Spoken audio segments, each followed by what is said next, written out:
जय हिंद साथियों। आज तीसरा टेस्ट है।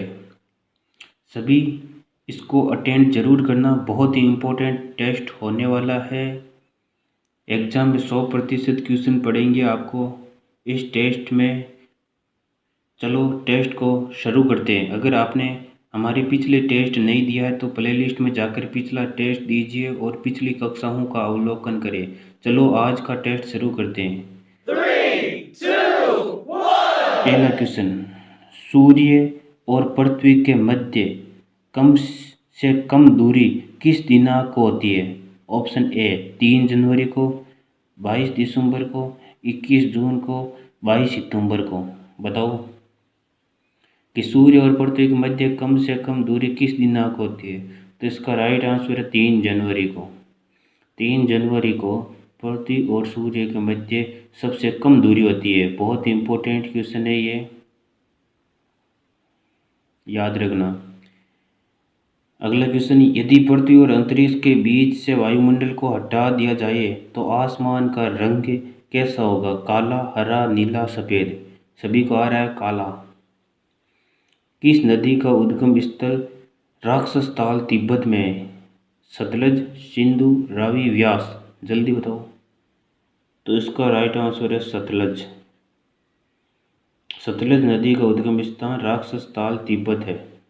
सौरमंडल का सबसे बड़ा ग्रह है बृहस्पति, शनि, पृथ्वी, अरुण। यह तो सभी को आ रहा है बृहस्पति। निम्न में से किस ग्रह को पृथ्वी की बहन कहा जाता है? बताओ। बुध, शुक्र, मंगल, बृहस्पति। बताओ किस ग्रह को पृथ्वी की बहन कहा जाता है? तो इसका राइट आंसर है शुक्र ग्रह। शुक्र ग्रह को पृथ्वी की बहन कहा जाता है। सौरमंडल में सूर्य का सबसे पास वाला ग्रह कौन सा है? बताओ। सौरमंडल सूर्य के सबसे पास वाला ग्रह बुध, शुक्र, पृथ्वी, मंगल। तो इसका राइट आंसर है बुध। सूर्य अपने अक्ष पर किस दिशा की ओर घूमता है? बताओ। बहुत इंपॉर्टेंट है ये। पूर्व से पश्चिम, पूर्व से दक्षिण, दक्षिण से पूर्व और उत्तर से पूर्व। बताओ। इंपॉर्टेंट क्वेश्चन है ये, इंपॉर्टेंट लगाओ इसको। एग्जाम की दृष्टि से बहुत इंपॉर्टेंट क्वेश्चन है ये कि सूर्य अपने अक्ष पर किस दिशा की ओर घूमता है? पूर्व से पश्चिम में, पूर्व से दक्षिण, दक्षिण से पूर्व, उत्तर से पूर्व। तो इसका राइट आंसर है पूर्व से पश्चिम। पूर्व से पश्चिम इसका राइट आंसर है। अगला क्वेश्चन, यूरोपवासी किस ग्रह की पूजा देवी के रूप में करते हैं? बताओ। बुध, शनि, शुक्र, मंगल। बताओ। इसका राइट आंसर है शुक्र। यूरोपवासी यानी वो शुक्र ग्रह की पूजा देवी के रूप में करते हैं। ये भी इम्पोर्टेंट है। एक महत्वपूर्ण ग्रह जहाँ पर वायुमंडल का अस्तित्व है, ये तो आ रहा है सभी को, मंगल। तभी तो मंगलयान छोड़े जा रहे हैं, क्योंकि यहाँ पर वायुमंडल का अस्तित्व पाया गया। अगला क्वेश्चन, सूर्य एवं पृथ्वी के मध्य दो कौन से दो ग्रह? बताओ। सूर्य और पृथ्वी के मध्य कौन से दो ग्रह? कक्षाओं में पढ़ाया हुआ है ये सभी सवाल। मैंने ग्रहों का टॉपिक आपको अच्छी तरह से पढ़ाया था। बताओ, क्रम के अनुसार दूरी भी याद करवाई थी आपको। तो सूर्य और पृथ्वी के मध्य कौन से दो ग्रह हैं? बुध, मंगल, शुक्र, मंगल, बुध, शुक्र, बृहस्पति, शनि। बताओ। तो इसका राइट आंसर है बुध, शुक्र। कि सबसे पहले सूर्य के नज़दीक बुध, उसके बाद में शुक्र। तो इसका राइट आंसर क्या है? बुध, शुक्र। सूर्य मुख्यतः किस पदार्थ का बना है? लोहा, कोयला, हाइड्रोजन, यूरेनियम। ये तो सरल ही है, हाइड्रोजन। वायुमंडल का सबसे ऊंचा पर्वत निक्स ओलंपिया किस ग्रह पर स्थित है? ये इम्पोर्टेंट है भाई। सौरमंडल का सबसे ऊंचा पर्वत है ये निक्स ओलंपिया। किस ग्रह पर स्थित है? ए मंगल, बुध, शुक्र, शनि। बताओ। तो इसका राइट आंसर है मंगल। इम्पोर्टेंट क्वेश्चन है ये भाई। सौरमंडल का सबसे ऊंचा पर्वत निक्स ओलंपिया मंगल पर स्थित है। पृथ्वी सूर्य का एक चक्कर कितने दिनों में पूरा करती है बताओ। एक सप्ताह, एक दिन, 365 दिन या 365 सही 1/4 दिन। तो इसका राइट आंसर चौथा 365 सही 1/4 दिन में। बच्चे इन दोनों 365 और 365 से 1/4 दिन में कंफ्यूज होते हैं, तो आपको ये करना है। दिन एवं रात होने का कारण है, इम्पोर्टेंट क्वेश्चन है, दिन एवं रात होने का कारण है पृथ्वी का अपने अक्ष पर घूर्णन, पृथ्वी के सापेक्ष सूर्य की गति, पृथ्वी के अक्ष का झुकाव, सूर्य के चारों ओर पृथ्वी का परिभ्रमण। तो इसका राइट आंसर है ए, पृथ्वी का अपने अक्ष पर घूर्णन। पृथ्वी दिन में एक चक्कर लगाती है अपने अक्ष पर, इसी कारण हमारे यहाँ दिन और रात होते हैं। इंपॉर्टेंट क्वेश्चन है भाई। पृथ्वी की अक्ष कक्षा तल के कोण बनाती है, ये तो सभी को आ रहा ही है। 23.5 degree, 360 degree, 60 degree, 90 degree, 65 degree. तो आपको इसमें से करना है 23.5 डिग्री कोण। पृथ्वी की अक्ष कक्षा तल से कोण बनाती है 23.5 डिग्री। इम्पोर्टेंट क्वेश्चन है एग्जाम की दृष्टि से ये भी। सौरमंडल के ऊपरी सीमा सौर सीमा की मोटाई लगभग कितनी है, ये भी इम्पोर्टेंट है। 1.5 किलोमीटर, 1.8 किलोमीटर, 2.5 किलोमीटर, 2 किलोमीटर। तो इसका राइट आंसर है 1.8 किलोमीटर। 1.8 किलोमीटर। वायुमंडल का आपेक्षिक आर्द्रता मापने के लिए प्रयुक्त है, ये इम्पोर्टेंट है, इसमें बच्चे बहुत कंफ्यूज होते हैं। वायुमंडल का आपेक्षिक आर्द्रता मापने के लिए प्रयुक्त उपकरण है हाइड्रोमीटर, हाइग्रोमीटर और हिप्सोमीटर, एनीमोमीटर। बताओ, 2 मिनट का समय है, जल्दी बताओ। तो इसमें है हाइग्रोमीटर। बच्चे हाइड्रोमीटर और हाइग्रोमीटर में कंफ्यूज होते हैं। आपको हाइड्रो नहीं करना, आपको करना हाइग्रो, ग्रो शब्द याद रखने। हाइग्रोमीटर वायुमंडल की आर्द्रता मापने में प्रयुक्त है हाइग्रोमीटर। निम्नलिखित में से कौन सा महासागर ऑस्ट्रेलिया और अफ्रीका के बीच में है। इंपॉर्टेंट क्वेश्चन है ये। निम्न में से कौन सा महासागर ऑस्ट्रेलिया और अफ्रीका के बीच में है।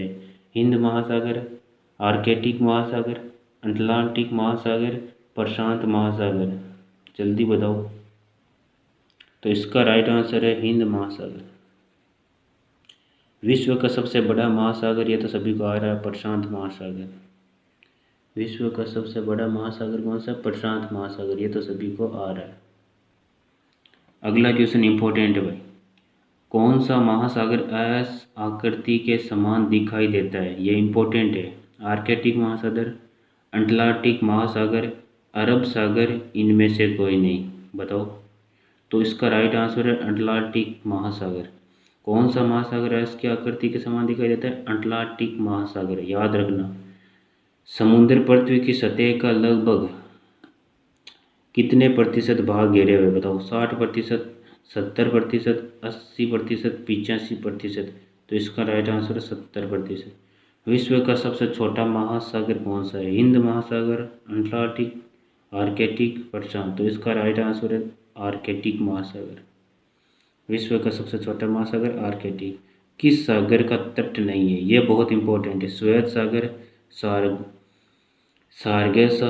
सार्गेसो सागर, तस्मान सागर, कैस्पियन सागर। बताओ। तो इसका राइट आंसर है सार्गेसो सागर। सार्गेसो सागर का कोई तट नहीं है, इंपॉर्टेंट क्वेश्चन है। किस सागर का तट नहीं है, सार्गेसो सागर का। विश्व में क्षेत्रफल की दृष्टि से सबसे बड़ा महासागर है, ये भी इम्पोर्टेंट है। काला सागर, कैस्पियन सागर, लाल सागर, दक्षिणी चीन सागर। बताओ। तो इसका आंसर है दक्षिणी चीन सागर। विश्व में क्षेत्रफल की दृष्टि से सबसे बड़ा सागर है ये दक्षिणी चीन सागर। भारत और श्रीलंका को पृथक करने वाला जलडमरू है, ये भी इम्पोर्टेंट है। ये तो आ रहा ही होगा सभी को। हारमुज, मलका, पाक, डोवर। तो इसका राइट आंसर है पाक। पाक जल संधि भारत और श्रीलंका को पृथक करने वाली जल संधि या जलडमरू मध्य है। किसके द्वारा भारत यूरोप से जुड़ा है? इंपॉर्टेंट क्वेश्चन है, बहुत इंपॉर्टेंट है ये, कि किसके द्वारा भारत यूरोप से जुड़ा हुआ है? फार्स की खाड़ी, स्वेजनेर, जलडमरू मध्य और लाल सागर। तो इसका राइट आंसर है स्वेजनेर। स्वेजनेर इसीलिए तो बनाई थी, भारत को यूरोप से जोड़ने के लिए। तो स्वेजनेर के माध्यम से ही भारत यूरोप से जुड़ा हुआ है। समुद्री धाराओं का कारण है, ये भी इम्पोर्टेंट है। तापमान में परिवर्तन, गतिमान हवाएं, तरंगे, ज्वार भाटा। बताओ समुद्री धाराओं का कारण क्या है? तो इसका राइट आंसर है ज्वार भाटा। समुद्री धाराओं का कारण क्या है? ज्वार भाटा।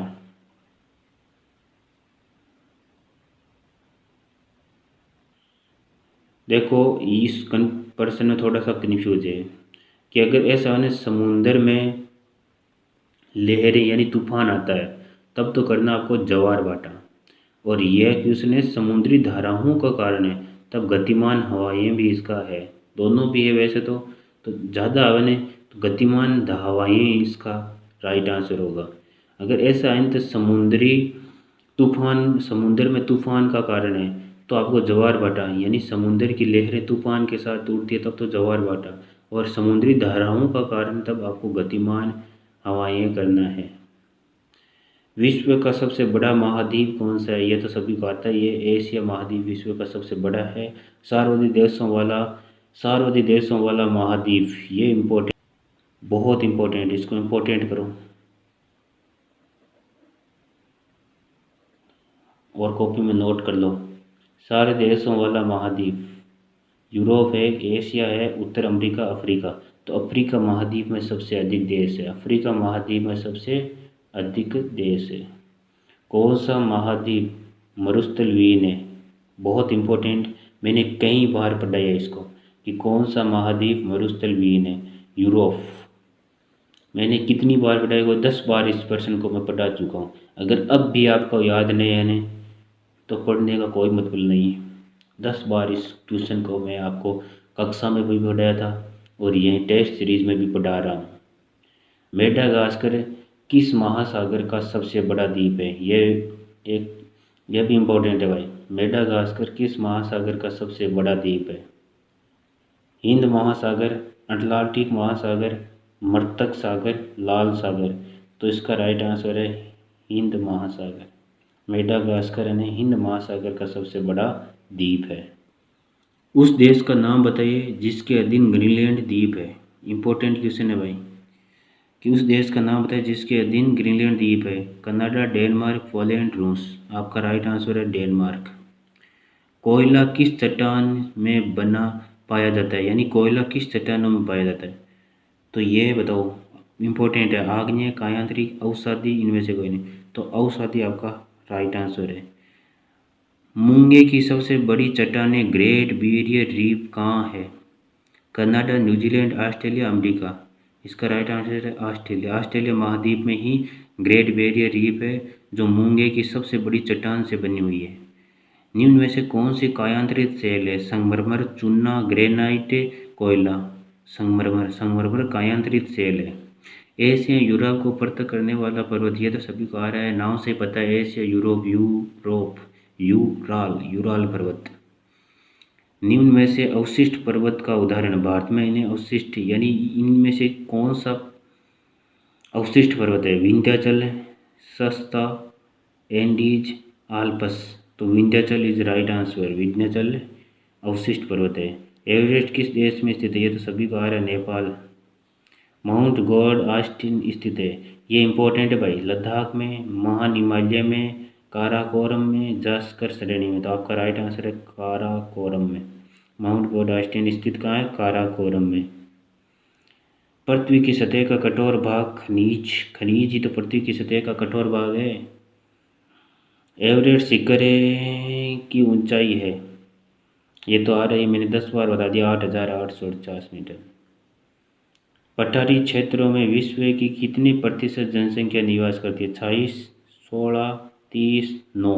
बताओ, इम्पोर्टेंट क्वेश्चन है ये। पठारी क्षेत्रों में विश्व की कितनी प्रतिशत जनसंख्या निवास करती है? तो इसका राइट आंसर है 9%। केवल और केवल 9% जनसंख्या पठारी क्षेत्रों में निवास करती है। लोयस पठार स्थित है, ये इम्पोर्टेंट, जापान में, चीन में, म्यांमार में, श्रीलंका में। तो आपका राइट आंसर है चीन में। लोयस पठार कहाँ स्थित है? चीन में। वेल्ड घास के मैदान कहाँ पाए जाते हैं? रूस, दक्षिण अफ्रीका, उत्तरी अमेरिका, ऑस्ट्रेलिया। बताओ, वेल्ड घास के मैदान। तो इसका राइट आंसर है दक्षिण अफ्रीका। किस देश में पेरिस का मैदान है? कितनी बार बताया मैंने आपको?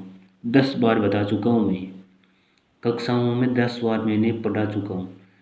दक्षिण अमेरिका, उत्तरी अमेरिका, दक्षिण भारत, जापान। बताओ, उत्तरी अमेरिका किस देश में पेरिस घास के मैदान है? उत्तरी अमेरिका। विश्व की कुल जनसंख्या का कितना प्रतिशत हिस्सा मैदानों में निवास करती है? बताओ, इम्पोर्टेंट है ये। 80, 75, 60, 90। बताओ, तो 90% जनसंख्या ने वो मैदानों में निवास करती है। गोबी नामक मरुस्थल अवस्थित है। तो गोबी कौन से महाद्वीप में? Africa, Europe, Australia, Asia. तो गोबी कौन से महाद्वीप में है? एशिया महाद्वीप में तो है। गोबी मंगोलिया, चीन में है। थार कहाँ का सबसे बड़ा मरुस्थल है? अफ्रीका, यूरोप, दक्षिण एशिया का, अफ्रीका का, इनमें से कोई नहीं। तो दक्षिण एशिया का ही तो है थार। भारत और पाकिस्तान में ही तो है थार। नेगर मरुभूमि कहाँ स्थित है? इम्पोर्टेंट है भाई ये। नेगर मरुभूमि एग्जाम में काफ़ी बार पूछा गया है। नेगर मरुभूमि कहाँ स्थित है? जल्दी बताओ। इजराइल, सऊदी अरब, इजराइल में है या सऊदी अरब में है, रूस में है, अफ्रीका में है? तो नेगर है ना, ये इजराइल में है। नेगर मरुभूमि कहाँ स्थित है? इजराइल में। नेगर मरुभूमि कहाँ स्थित है? इजराइल में। याद रखना, ये इजराइल है इसका आंसर। विश्व का सबसे बड़ा शीत मरुस्थल है? काउरी, लूत, तकला, तकला माखन, गोबी। बताओ, तो विश्व का सबसे बड़ा शीत मरुस्थल कौन सा है?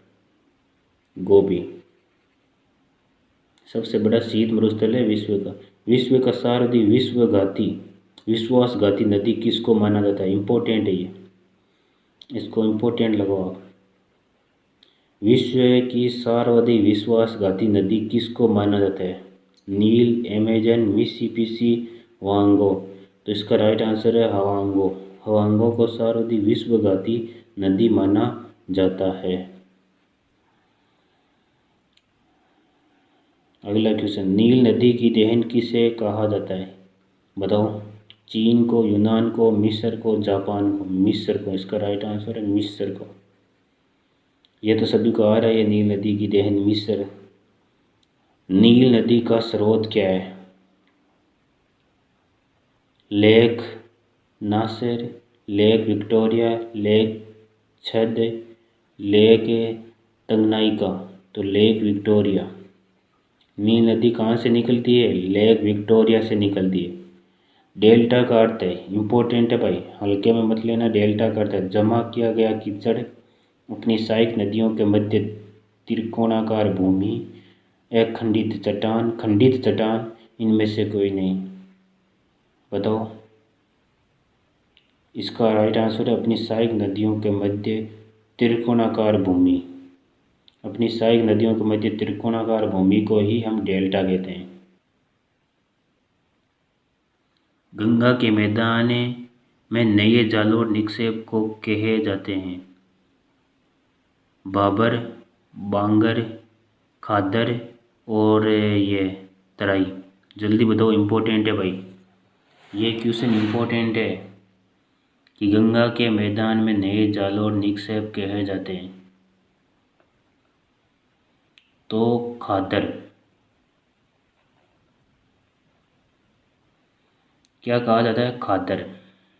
गंगा के नए जालों और निक्षेप किया जाता है खादर। नोट करो इसको। निम्नलिखित में से भारत की किस नदी घाटी में अधिकतम भीड़ है? यह तो सभी को आता ही होगा, मैंने 20 बार बताया इसको पढ़ाते समय। कृष्णा, गंगा, सतलज, चंबल। तो इसका राइट आंसर है चंबल। दो नदियों के बीच उपजाऊ भूमि को कहते हैं? बताओ, दो नदियों के बीच उपजाऊ भूमि को कहते हैं? जल संभर, जल विभाजक, दोआब, तराई। तो दोआब, नाम से पता चलता है दो नदियों के बीच भूमि दोआब। 5 नदियों के बीच की भूमि पंजाब। लेक सुपीरियर झील स्थित है? ये तो आ रही है, यूएसए में है लेक सुपीरियर झील। 10 बार पढ़ा चुका हूँ मैं। ऑस्ट्रेलिया महाद्वीप की सबसे बड़ी झील कौन सी है? बताओ। टिटिका, आयर, लेडोगा, विक्टोरिया। तो आयर।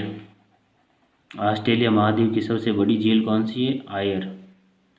विक्टोरिया झील अवस्थित है? बताओ। बोल्विया में, पूर्वी अफ्रीका में, पश्चिमी ऑस्ट्रेलिया में, संयुक्त राज्य अमेरिका में। विक्टोरिया झील कहाँ है? बताओ। तो विक्टोरिया झील कहाँ है? पूर्वी अफ्रीका में। अगला क्वेश्चन इंपॉर्टेंट है। विक्टोरिया जलप्रपात किस नदी से संबंधित है? Amazon, Missouri, Saint Lawrence, Zambezi. बहुत इंपॉर्टेंट क्वेश्चन है और इसका आंसर ही जेमजी है। विक्टोरिया जलप्रपात जेमजी नदी पर बना हुआ जलप्रपात है। नियाग्रा प्रपात है। नियाग्रा प्रपात यूके में है, अफ्रीका में है, ऑस्ट्रेलिया में है, यूएसए में है। तो नियाग्रा प्रपात है यूएसए में। लंदन किस नदी के किनारे अवस्थित है? इंपॉर्टेंट क्वेश्चन है भाई ये। लंदन किस नदी के किनारे अवस्थित है? थेम्स, टाइन, एवन, क्लाइंड। तो लंदन थेम्स नदी के किनारे बसा हुआ शहर है। मैंने पढ़ाया हुआ है कि कौन सा शहर किस नदी के किनारे बसा हुआ है। ये टॉपिक मैंने करा दिए हैं, आप प्ले लिस्ट में जाकर देख ले। वर्षा नदी पौने आदि से भूमि का धुलकर साफ हो जाना, ये तो सभी को आता ही होगा, अपवर्तन कहलाते हैं। भारत की जलवायु है, इंपॉर्टेंट करो इसकी, इंपॉर्टेंट करो इसको, एग्जाम की दृष्टि से इंपॉर्टेंट है भाई, नोट करो। भारत की जलवायु है उष्ण जलवायु, शीतोष्ण कटिबंध जलवायु, उष्ण कटिबंध जलवायु, इनमें से कोई नहीं। बताओ। तो इसमें राइट आंसर है तीसरा, उष्ण कटिबंध जलवायु। उष्ण कटिबंध जलवायु। भारत की जलवायु कैसी है? नोट करो। उष्ण कटिबंध जलवायु। भारत की जलवायु है उष्ण कटिबंध जलवायु। याद रखना, कभी भी एग्जाम में सवाल आए तो भूलना मत। निम्नलिखित में से किन्हें जुड़वां खनिज कहते हैं? निम्न में से किन्हें जुड़वां खनिज कहते हैं? तांबा, टिन, कोयला, लोहा, सीसा, जस्ता, सोना, चांदी। जल्दी बताओ। सीसा जस्ता को जुड़वां खनिज कहते हैं, पढ़ाते हुए तो बताया था मैंने। स्वर्ण उत्पादन में विश्व में कौन सा देश शीर्ष स्थान पर है? कि सबसे अधिक सोना किस देश में होता है? बताओ। चीन, दक्षिण अफ्रीका, ब्राज़ील, अर्जेंटीना। तो इसका राइट आंसर है दक्षिण अफ्रीका। विश्व में जितना खनिज तेल और गैस उत्पादित होती है उसका कुल कितना प्रतिशत महाद्वीप मैग्नन तट से प्राप्त होता है? बताओ। 80%, 20, 40, 50। तो इसका राइट आंसर है 20%। विश्व में टिन सर्वाधिक पाया जाता है, इंपॉर्टेंट क्वेश्चन है ये। मलेशिया, चीन, भारत, अमेरिका। तो सर्वाधिक टिन मलेशिया में पाया जाता है। विश्व में टिन सर्वाधिक कहाँ? मलेशिया। निम्नलिखित में कौन सा कोयले का एक प्रमुख प्रकार नहीं है? Anthracite, lignite, limonite, bitumens. बताओ कि इनमें से कौन सा एक कोयले का प्रकार नहीं है? तो एंथ्रासाइट है, लिग्नाइट भी है, बिटुमिन्स भी है और पीट भी है, लेकिन ये लिमोनाइट नहीं है। लिमोनाइट एक कोयले का प्रकार नहीं है। किस कोयले में उच्चतम क्लोरीन मान होता है? एंथ्रासाइट कोयला, बिटुमिन्स, लिग्नाइट, पीट। बताओ कि किस कोयले में? तो आपको पता ही एंथ्रासाइट कोयले को सर्वश्रेष्ठ कोयला कहा जाता है। तो एंथ्रासाइट कोयले में उच्चतम क्लोरीन मान होता है। जल और प्राकृतिक गैस के बीच क्या पाया जाता है? बताओ। जल और प्राकृतिक गैस के बीच जल शक्ति, अणु शक्ति, प्राकृतिक गैस, पेट्रोलियम। जल और प्राकृतिक गैस के बीच पेट्रोलियम पदार्थ पाए जाते हैं। परमाणु एक खनिज है, आधारित ऊर्जा स्रोत है। ये निकाली जाती है, बताओ, यूरेनियम से, थोरियम से, प्लूटोनियम से, उपयुक्त सभी से। निम्नलिखित नगरों में से कर्क रेखा के निकटतम कौन सा? इन चारों में से कौन सा नगर कर्क रेखा के निकटतम है? झांसी, आगरा, दिल्ली, ग्वालियर। तो झांसी सबसे कर्क रेखा के निकटतम है। भूटान की सीमा निम्नलिखित में से कौन से भारतीय राज्यों के साथ है? बताओ भूटान की सीमा। तो मैं बताता हूँ कि भूटान की सीमा किन किन राज्यों से लगती है। असम, अरुणाचल प्रदेश। असम से लगती है, बिल्कुल असम से लगती है। अरुणाचल प्रदेश, भूटान की सीमा अरुणाचल प्रदेश से भी लगती है, सिक्किम से भी लगती है क्योंकि भूटान ने बीच में है। और पश्चिम बंगाल का भी एक हिस्सा लगता है। तो असम का भी लगता है, अरुणाचल प्रदेश का भी लगता है, सिक्किम का भी लगता है, पश्चिम बंगाल की भी भूटान से लगती है। तो इसका राइट आंसर यही होगा। इसमें देखो बिहार की नहीं लगती है, इसमें मेघालय की नहीं लगती है, और इसमें मिजोरम की नहीं लगती है, बिहार की भी नहीं लगती है। तो इसका राइट आंसर ए, भूटान की सीमा निम्न में से कौन से भारतीय राज्यों से के साथ लगती है। ये टॉपिक भी मैंने स्पष्ट रूप से पढ़ाया हुआ है कि किन किन देशों के साथ किन किन राज्यों की सीमा लगती है। बहुत इंपॉर्टेंट टॉपिक है, आप जाकर कक्षा का अवलोकन करें। असम, अरुणाचल प्रदेश, सिक्किम और पश्चिम बंगाल की सीमा भूटान के साथ लगती है। अगला, लखनऊ किस नदी के किनारे बसा है? यमुना, ब्रह्मपुत्र, गोदावरी, गोमती। तो गोमती इंपॉर्टेंट है भाई, लखनऊ वाला। लखनऊ गोमती नदी के किनारे बसा है। निम्न में से किसे भारत का ठंडा मरुस्थल कहा जाता है? लद्दाख का पठार, सियाचिन, कंचनजंगा, अराकाना, योमा।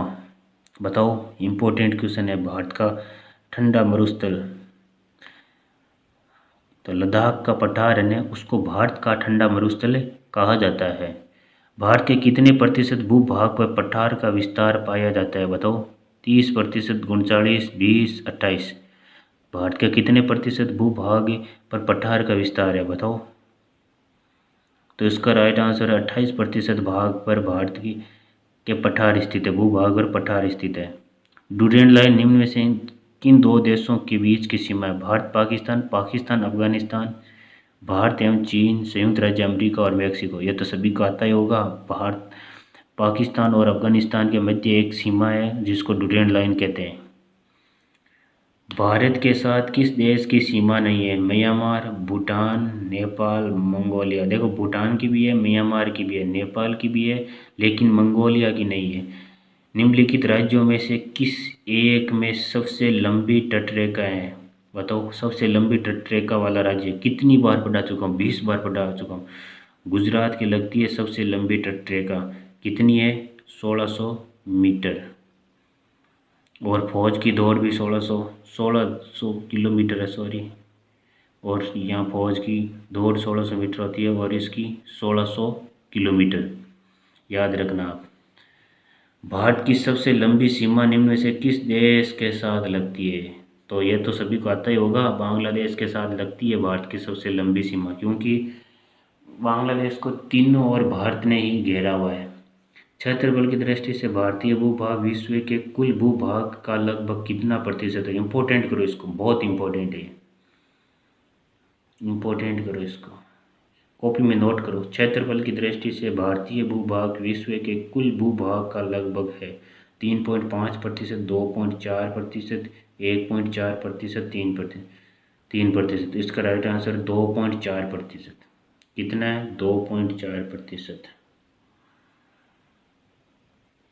क्षेत्रफल की दृष्टि से भारत का निम्न से कौन सा स्थान है? ये तो आ रहा है, ये 7वां। विश्व का सबसे ऊंचा पठार है? विश्व का सबसे ऊंचा पठार कौन सा है? तो यह तो सबको पता है, तिब्बत का पठार, पामीर का पठार, मेक्सिको का पठार, अलास्का का पठार। तो आपको करना है पामीर का पठार। पामीर को विश्व की छत भी कहते हैं, ये विश्व का सबसे ऊंचा पठार है।